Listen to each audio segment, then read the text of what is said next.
लकड़ी की तलवार, मिट्टी का किला और दोस्तों की वो छोटी सी फौज, उन सब पर मेरा ही राज चलता था।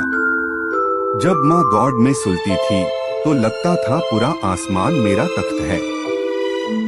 उस वक्त ना कल की चिंता थी, ना किसी बात का डर।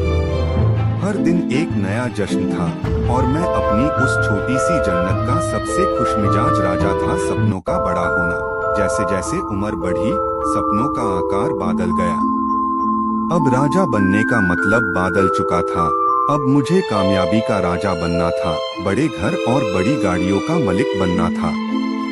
इस दौर में खुशी और गम दोनों साथ साथ चलने लगे।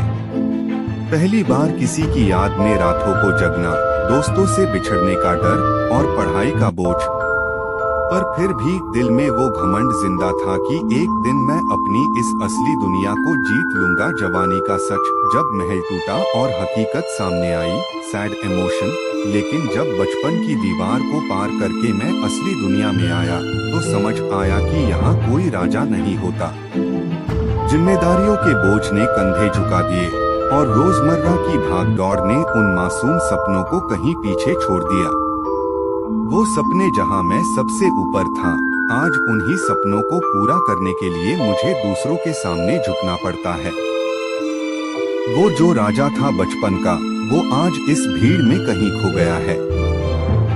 अब अंधेरी गुफा, जब राजा अपने ही महल में कैद हो गया। बेड होने का सबसे बड़ा दुख ये नहीं है कि आपके सपने पूरे नहीं हुए, सबसे बड़ा दुख ये है कि अब आप रो भी नहीं सकते। वो लड़का जो कभी पूरे मोहल्ले को अपनी आवाज से सार पर उठा लेता था, आज उसकी आवाज उसके कमरे की चार दीवारी से बाहर नहीं जाती। अब जिंदगी एक ऐसी दौड़ बन चुकी है जहां रोज सुबह उठना, काम पर जाना और एक झूठी मुस्कान पहनकर लोगों से मिलना एक मजबूरी है। हर कोई आकार पूछता है, तुमने जिंदगी में क्या कामया, पर कोई ये नहीं पूछता तुमने इस दौड़ में क्या क्या खोया। अंधेरे के बाद ही हमेशा सवेरा होता है।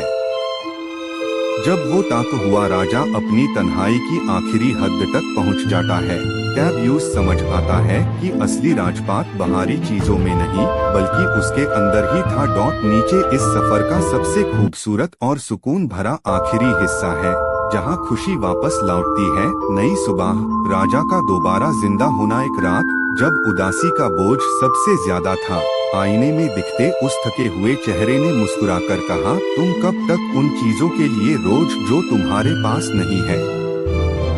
क्या तुम भूल गए कि तुम किस दुनिया के राजा हो? उसी पाल एक जादू हुआ। मुझे एहसास हुआ कि बचपन का वो राजा मारा नहीं था, वो बस जिम्मेदारियों के बोझ के नीचे छुप गया था। वो मिट्टी का किला और लकड़ी की तलवार असल में कोई खिलौने नहीं, मैकेनिकल चीजें नहीं थे, वो मेरी सोच की आजादी थी। मैंने फैसला किया कि मैं अब हालत के सामने घुटने नहीं टेकूंगा। असली कामयाबी, सुकून का राजपाट, दूसरों के दिखावे की डाउन से खुद को आजाद कर लिया। मैंने दोबारा छोटी छोटी चीजों में खुशी ढूंढनी शुरू की। सुबह की ठंडी हवा, जवानी के दुख और सुकून के दौर से गुजर चुका होता है तो उसे जिंदगी का सबसे बड़ा सबक समझ आता है। जीवन की सच्चाई, रंगमंच और कठपुतली आखिर में समझ आता है कि ये जिंदगी ना तो सिर्फ दुखों का अंधेरा है और ना ही हमेशा रहने वाली खुशी। ये जिंदगी एक रंगमंच थिएटर है जहां हम सब सिर्फ एक किरदार, कैरेक्टर निभा रहे हैं। सच्चाई बदलाव हाई नियम है, चेंज इज कांस्टेंट। वो राजा समझ जाता है कि वक्त कभी एक जैसा नहीं रहता। अगर बचपन का वो सुनहरा दौर चला गया तो जवानी का वो अंधेरा घम भी हमेशा के लिए नहीं रुका। जिंदगी का सच्चा नियम ही बदलना है। सुख और दुख तो आने जाने वाले मौसम है। सच्चाई खाली हाथ आना, खाली हाथ जाना। पूरी उम्र हम जिस मेरी दुनिया को बनाने में, पैसे कमाने में और नाम कमाने में बहा देते हैं, आखिर में समझ आता है कि यहाँ से कुछ भी साथ नहीं जाने वाला। जो मिट्टी का किला बचपन में छूटा था, एक दिन ये जिस्म भी उसी मिट्टी में मिल जाना है। सच्चाई असली राजपाट स्वीकृति है, एक्सेप्टेंस।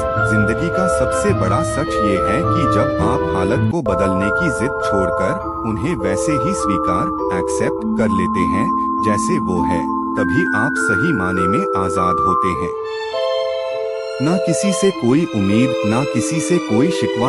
आखिरी पाड़व एक शांत मुस्कानब वो राजा ना तो गुजरे हुए कल पास्ट के लिए रोता है और ना ही आने वाले कल फ्यूचर की चिंता करता है। वो आज में जीता है। वो समझ गया है कि असली राजा वो नहीं जिसके पास सब कुछ हो, बल्कि वो है जिसे अब कुछ खोने का डर ना हो।